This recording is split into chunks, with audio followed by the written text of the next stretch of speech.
বয়স মাত্র 2 মাস। অভিযোগ, সেই সদ্যজাত কন্যা সন্তানকে খুনের পর পুঁতে দিল পরিবার।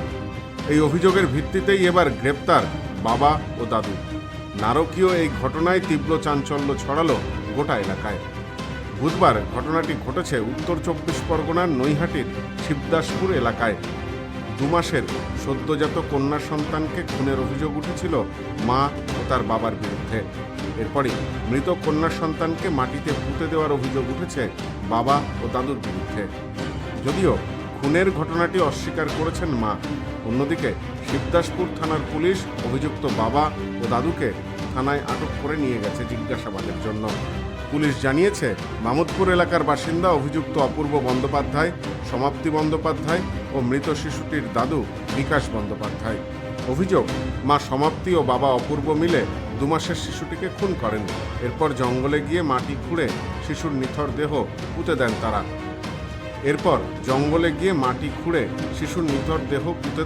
তার দাদু। অভিযোগের ভিত্তিতে ইতিমধ্যেই অভিযুক্ত বাবা ও দাদুকে আটক করেছে পুলিশ। মাটি খুঁড়ে শিশুর দেহ উদ্ধার করে ময়নাতদন্তের জন্য পাঠিয়েছে পুলিশ। অভিযুক্ত সমাপ্তি জানিয়েছেন, সদ্যজাত কন্যা সন্তান কয়েকদিন ধরেই অসুস্থ ছিল। ডাক্তার দেখানো হয়েছিল। আজ সকালে ঘুম ভাঙার পরেই কন্যা সন্তানকে আর নড়াচড়া করতে দেখেননি। এরপরই হাসপাতালে নিয়ে যাওয়ার চেষ্টা করেছিলেন, কিন্তু সদ্যজাতকে দেখেই তার স্বামী জানান সে মৃত। হাসপাতালে গিয়ে কোনো লাভ হবে না। এরপর দাদু কোল থেকে নাতনির নিথর দেহ কেড়ে নিয়ে চলে যান। সঙ্গে কোদাল নিয়ে গিয়েছিলেন। দেহটি মাটিতে পুঁতেও দেন। তবে মায়ের এই দাবি মানতে নারাজ এলাকাবাসী। এমনি 2-3 দিন আগে খুব ঠান্ডা লেগেছিল, অসুস্থ ছিল একটুখানি, ডাক্তারপত্র দেখানো হয়েছিল। কালকে রাত অব্দি ভালোই ছিল। রাতে আমি মাঝে মাঝে উঠেছি, সমস্ত কিছু করেছি, খাইয়েছি, সমস্ত কিছু ঠিক ছিল। হঠাৎ করে রাত্রিবেলা কোথা থেকে কি হয়ে গেছে আমরা কেউই বুঝতে পারিনি। সকালবেলা যখন 5:30টার সময় আমি ঘুম থেকে উঠি, তখন দেখি আমার বাচ্চাটা ওইভাবেই শুয়ে রয়েছে, না নড়াচড়া করছে না কিছু, নিঃশ্বাসও পড়ছিল না ওর। নাক থেকে একটুখানি মানে সর্দি টাইপের, একটু ফেনা টাইপের বেরিয়েছিল। তো আমি তখনই আমার হাজবেন্ডকে জানাই। আমার হাজবেন্ড উঠে দেখে। দিয়ে আমি তখনই বললাম আমার হাজবেন্ডকে যে একবার হসপিটালে নিয়ে চলো, একটা চেষ্টা তো করে দেখি কি হয়েছে, জানতে তো পারবো। আমার হাজবেন্ড বললো কোনো মতে নিয়ে গিয়ে ওকে কোনো লাভ নেই, ও মরে গেছে। তো আমি তখনও বললাম যে তাহলে তোমার বাড়ির লোকজনকে খবর দাও, তুমি আমার ননদ আছে, আমি বললাম তোমার বোনকে একবার খবর দাও, তোমার দিদাদেরকে একবার বলো। ও বললো না আমি কাউকে কিছু বলবো না, জন্মানোর সময় আমার মেয়ের যখন কেউ মুখ দেখতে আসেনি, মরে গেছে, আমি কাউকে বলবো না। মেয়ে না, আমাদের কোনো অসুবিধা ছিল না, আমাদের কোনো অসুবিধা ছিল না, আমরা ভালোভাবেই রেখেছিলাম ওকে। আমি কোলে নিয়ে বসেছিলাম। না না না, এমনি আমার বরের সাথে আমার বরের বাড়ির লোকের সব ঝামেলা, কেউ কথাবার্তা বলতো না। জানি না। হ্যাঁ, অপূর্ব ব্যানার্জি। আমি সমাপ্তি ব্যানার্জি। মাছের কাজ করে।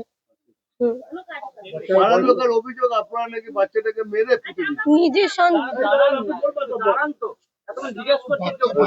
সন্তানকে আমি কেন মারবো?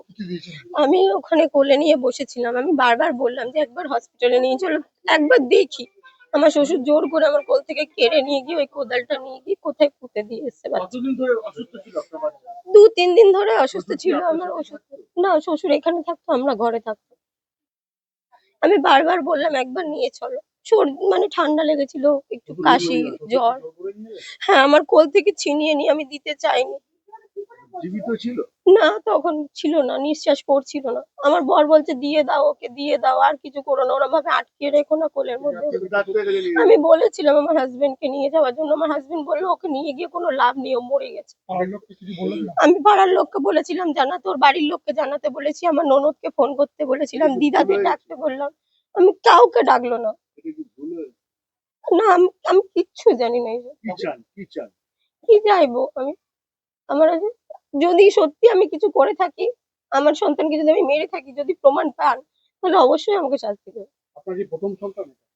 এটা মানে এটা আমার বড় সন্তান, ওটা আমার ছোট সন্তান, পরের সন্তান ওটা। হ্যাঁ, দুটোই মেয়ে আমার। আপনার কখন ঘটেছে জিনিসটা? স্থানীয় এক মহিলা বলেন, আমি গতকালকেও শিশুটিকে সুস্থ অবস্থায় দেখেছি। ওর বাবার কোলে করে ঘুরছিল। রাতে কি এমন হলো যার জন্য এই পরিণতি? আমি ছিলাম না, আমরা তো আমাদের বাড়ি অনেক দূরে। কি শুনলেন? কোনা কথা কি শুনলেন? বললো, আমরা শুনেছি 3 দিন আগে ওর শরীর খারাপ হয়েছিল, ওই বাচ্চাটার, 2 মাসের বাচ্চাটার। এখন শরীর খারাপ হলে ও ডাক্তারও দেখিয়েছে। তার দুটো পাখা চলে, বিরাট পাখা চলে, একটা স্ট্যান্ড পাখা আর একটা ওপরের পাখা, আর আলগা গায়ে থাকে সেই বাচ্চা। আর জানি না তার মধ্যে অসুখ হয়েছিল, শরীর খারাপ ছিল। এবার সকালবেলা 5:30 শুনি আমরা যে মারা গেছে। এখন মেরে দিয়েছে কি বলতে পারবো না। গ্রামবাসীরা অভিযোগ করছে কি হয়েছে? আর ওটা হতে পারে ওর দাদু। গোটা বিষয়টি নিয়ে এলাকা জুড়ে তীব্র চাঞ্চল্য ছড়িয়েছে। স্থানীয়দের একাংশের অভিযোগ, রাতে ওই বাড়িতে মদ্যপানের আসর বসে নিয়মিত। সেখানে শিশুটির বাবা মা ছাড়াও আরও কয়েকজন যোগ দেন। কিন্তু শিশুর মৃত্যু হলো কিভাবে? বিষয়টি জানতে দেহ ময়নাতদন্তে পাঠিয়ে ঘটনার তদন্ত শুরু করেছে পুলিশ। ব্যুরো কি দেখলেন? কি ঘটনা ঘটেছে? আমি যখন সকালবেলা ঘুমাচ্ছিলাম তখন আমার হাজবেন্ড এসে বলছে হঠাৎ করে যে জানো এরকম হচ্ছে, লেটোর বাচ্চাটা এরকম হয়েছে। আমি হট করে উঠে বলছি কি করে হয় এটা? আমি কালকে পর্যন্ত সকালবেলা হচ্ছে দেখলাম যে হচ্ছে আসতে ওরা মানে কোথাও গেছিল, আসতে বিকেল বেলার দিকে মানে অপূর্ব, ওর বাবার নাম অপূর্ব, ঠিক আছে, বাচ্চাটার বাবার নাম, ও হচ্ছে বাচ্চাটাকে নিয়ে ঘুরে বেড়াচ্ছিল। বাচ্চাটাকে মুখের সামনে এটি এরম ভাবে ধরে, তো বাচ্চাটা হাসছে, ওর দিকে তাকাচ্ছে, সবকিছু করছে। সেই সুস্থ বাচ্চার, যে বাচ্চা হেসে খেলে ঘুরে বেড়াচ্ছে, সেই বাচ্চা সকালবেলা কি করে হয়? আমি রাত্রিবেলা 1:30 পর্যন্ত ওই বাচ্চার টাস লাগা কান্নার আওয়াজ পেয়েছি। আমরা পেয়েছি কোনো অসুস্থ কারণের জন্য হয়তো বাচ্চা ইঞ্জেকশন দিয়েছে, সেই জন্য হয়তো কাঁদছে বা কিছু। কিন্তু ওরা যে এই জিনিসটা করছে বা এই জিনিসটা ওরা খেয়ে মদ্যপান করে ঘরে শুয়ে আছে, সেই হ্যাঁ, ওরা প্রত্যেক দিন রীতিমতো হিসাব মতো মদ্যপান করে, স্বামী স্ত্রী দুজনেই। আর তার মধ্যে সব থেকে মেন হচ্ছে ওর দিদি আর জামাইবাবু। ওর দিদি জামাইবাবু দুজনে আসে, ঠিক আছে, ওরা কোথায় থাকে আমি বলতে পারবো না। আমি কতবার অপূর্বকে জিজ্ঞাসা করেছি যে তোর যে দিদি জামাইবাবু যে আসছে, শালিয়ার হচ্ছে শালার হচ্ছে ভাইরা ভাই আসছে, তা ওরা হচ্ছে কোনো কাজ টাজ করে না, ওদের তো সংসার আছে। তখন বলছে যে না, ওরা হচ্ছে কি করে আমি জানি না, ঠিক আছে। তা রাত্রে আমরা হয়তো জানি না, ওরা মাঝে সাঝে চেঁচামেচি করে, ঠিক আছে, আশেপাশে মানুষ না টিকতে পারে না কিছু, ঠিক আছে। কিছুদিন আগে ওর দিদির সাথে ওর সাথে খুব অশান্তি হচ্ছিল ফোনে, তা আমরা ভেবেছি আর আসবে না, হয়তো মদ্যপান করা সেটা ছাড়বে বা কিছু, কিন্তু না, তারপরও থামিনি, আবার এসেছে, আবার মিল করেছে। মানে একটা কারেন্ট গেলে, মানুষের যে ভয়ের ছোট বাচ্চারা থাকে তো গুটি সুটি, এরা কারেন্ট গেলে এমন ভাবে চিৎকার করে যেন কোনো একটা আনন্দের কিছু একটা হয়েছে এরকম। প্রত্যেক দিন রেগুলার মদ্যপান করে, যে একটা বাচ্চা নিজের মায়ের দুধ ছাড়া বাঁচে না, সেই অবস্থায় একটা মা কি করে মদ্যপান করছে? মা বলছে যে 3-4 দিন ধরে বাচ্চাটা অসুস্থ ছিল, ডাক্তারকেও দেখায়নি এবং মৃত্যুর পরও। তা ওনারা যদি বলে যে ভালো করে সুস্থ করে রেখেছি, তাহলে ডাক্তারটা কেন দেখাচ্ছেন? ডাক্তারের রিপোর্ট গুলো তো আপনারা চান, যে আমাদের ডাক্তারের রিপোর্ট গুলো আমাদের চাই। আপনারা যে দেখিয়েছেন, নিশ্চয়ই পেশেন্ট আছে, আমাদের দেখান কি ওষুধ খেয়েছে। বাচ্চাটাকে এখন পুঁতে দিয়ে এসছে শুনেছিলাম, ওনার দাদু পুঁতে দিয়ে এসছে, ঠিক আছে। এখন দাদাকে খুঁজে পাওয়া যাচ্ছে না, মানে ওনার বাবাকে দাদা বলে থাকি তো, পুঁতে দিয়ে এসেছিল, খুঁজে পাওয়া যাচ্ছে না। এখন শুনলাম দাদাকে খুঁজে পাওয়া গেছে, এখন স্যারেরা সবাই গেছে, এবার কোন জায়গাটা পুঁতেছে সেটা বার করে তো পোস্টমর্টম হবে, স্যার বললো। আমরা চাইছি বাচ্চাটা ন্যায্য বিচার পাক, এই যে দুধের শিশু, ঠিক আছে, যাই হোক, বাচ্চার মা বাবা ন্যায্য বিচার ওরা পাক না, আমরা সঠিক তদন্ত চাইছি। ওর বাবা মা যেটা অন্যায় করেছে, যেটা করছে, যেটা করা উচিত ছিল সেটা করেনি, যেটা বাচ্চার প্রতি করা উচিত ছিল সেটা করেনি, যেটা দোষরা করেছে ওরা যেন সেই শাস্তিটা পায়। Bureau report, news no man's land, Naihati. নেউপিসি জুয়েলার্স, সম্পর্ক গড়ে দেয়। বনগাঁতে আমাদের 3টি শোরুম প্রতিদিনই খোলা।